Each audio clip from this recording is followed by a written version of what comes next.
বিড়লা মন্দির দর্শন করতে আর যেতে হবে না রাজস্থান। এখন বর্ধমানেই দেখতে পাবেন রাজস্থানের বিড়লা মন্দির। বর্ধমান শহর থেকে জিটি রোড ধরে উল্লাসের দিকে গেলেই বড়নীলপুর এলাকায় আপনার চোখে পড়বে এই মন্দির। নিপুণ শিল্পকলার মাধ্যমে ফুটিয়ে তোলা এই কাজ, যা এক নজরে দেখলে আপনি বুঝতেই পারবেন না যে এটি রাজস্থানের বিড়লা মন্দির নাকি কোনো দুর্গাপুজোর মণ্ডপ। 64তম বর্ষ আমাদের হচ্ছে বিড়লা মন্দির, রাজস্থানের জয়পুরে বিড়লা মন্দির। পুরো মন্দিরটাকে যেমন যেটা আমাদের বিড়লা মন্দির জয়পুরের আছে এবং সেটা একদম হুবাহু সেটাকে তুলে ধরা হয়েছে। কলকাতার বড় বড় পুজোগুলিকে টেক্কা দিচ্ছে পূর্ব বর্ধমান জেলার পুজো মণ্ডপগুলি। মণ্ডপসজ্জা, আলোকসজ্জা ব্যবস্থাপনা থেকে শুরু করে কোনো না কোনো দিকে এগিয়ে এক একটি মণ্ডপ।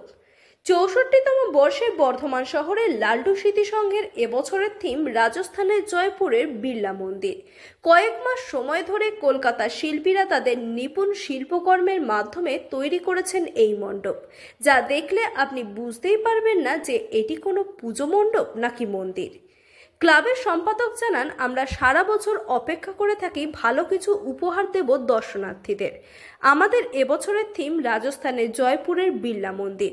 তিনি আরও জানান, সারা বছর আমরা সামাজিক কাজ করি, কিন্তু পুজোর সময় কোনো সাংস্কৃতিক অনুষ্ঠান করতে পারি না, কারণ এখানে ভিড় সামলাতেই আমরা হিমশিম খেয়ে যাই। বাজেট দেখুন, আমাদের একটা বিগ বাজেটের পুজো। আমাদের সেভাবে করা হয় না, কেন একটা পুজোকে সার্বিকভাবে ভালো করার জন্য তার জন্য একটা বাজেট নিয়ে নামলাম, কিন্তু পরবর্তী দেখা গেল যে এর সাথে আরও কিছু অ্যাড করলে তার মাধুর্য অনেক বাড়বে, মানুষের আকর্ষিত হবে। তো তখন আমরা আবার সেইটাকে বাজেটের জন্য ফেল করি না, আমরা আবার সেটার মধ্যে ইনভেস্ট করি, যার সার্বাঙ্গিক প্রতিমা, ঠাকুর এবং পারিপার্শ্বিক আবহাওয়াকে সার্বিকভাবে তুলে ধরতে যে প্রয়োজন সেটা করি। তার জন্য বাজেট আমাদের ঠিক মতো, যেটা একটা বাজেট নিয়ে হয়তো নামলাম, কিন্তু তার থেকে দেখলাম প্রায় 80% আরও বেড়ে গেল। বাজেটটা আমরা বলি না। আমাদের প্রতিমা করেছে কলকাতার বিখ্যাত শিল্পী মিন্টু পাল, যিনি বিশ্বের বড় দুর্গা করেছেন, সোনার দুর্গা করেছেন, হাজার হাতে দুর্গা করেছেন। হাজার হাতে দুর্গা আগে লালটু স্মৃতির সঙ্গেতে হয়েছে, তারপরে দেশপ্রিয় পার্কে হয়েছে। আর প্রতিমা আমাদের যে শিল্পী প্যান্ডেল যিনি করেছেন, তিনি কলকাতার বড় বড় কাজগুলো করেন। তাদের যে শিল্প নৈপুণ্য আজকে দেখুন, সারা বর্ধমানের মানুষ দেখে নিয়েছে, দেখার জন্য উদ্গ্রীব হয়ে আছে আমাদের প্যান্ডেল। আপনি একদম মনে হচ্ছে যেন মন্দিরটা, বিড়লা মন্দির যেন লালটু স্মৃতির সঙ্গের মণ্ডপে এসে দাঁড়িয়ে আছে, একদম মার্বেলের মতো। মানুষের কথা, আমার কথা না। আমরা অনুপ্রাণিত হই এইভাবে ভালো কাজ হলে। তাই আমাদের যে শিল্পী প্রতিমা বানিয়েছেন, মানুষ বলছে আমাদের কাছে এসে, দর্শক যারা এর মধ্যেই দেখে নিয়েছে, তারা বলছে যে কাকে সেরা বলবো, প্যান্ডেলকে বলবো না প্রতিমাকে বলবো। দেখুন, আমাদের যা পারিপার্শ্বিক আবহাওয়া এবং আমাদের এইখানে না কোনো ফাংশন করার মতন হলে দেখছেন রোড জ্যাম হয়ে যায়।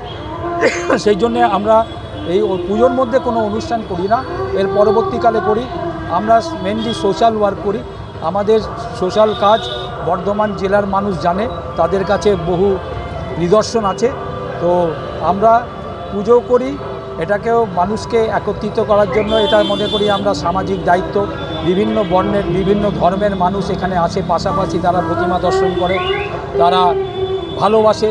মানুষের সাথে যে এই সঙ্গবদ্ধতা, এটাকে একটা বন্ডিং তৈরি করে। আমরা চাই মা দুর্গার আশীর্বাদে আমাদের বাংলা আরও যেন শস্য শ্যামলা হয়ে ফুলে ওঠে, আমাদের বাংলার আরও যেন বিশ্বের দরবারে আরও তার নাম করে। বর্ধমানের বুকে অনুভব করুন রাজস্থানের জয়পুরের বিড়লা মন্দিরের সেই রাজকীয় স্থাপত্য ও নিপুণ শিল্পকলার ছোঁয়া। এই মণ্ডপ সজ্জা আপনার পুজোর অভিজ্ঞতাকে করে তুলবে নিঃসন্দেহে স্মরণীয়। পূর্ব বর্ধমান থেকে সায়নী সরকারের রিপোর্ট, লোকাল 18 বাংলা।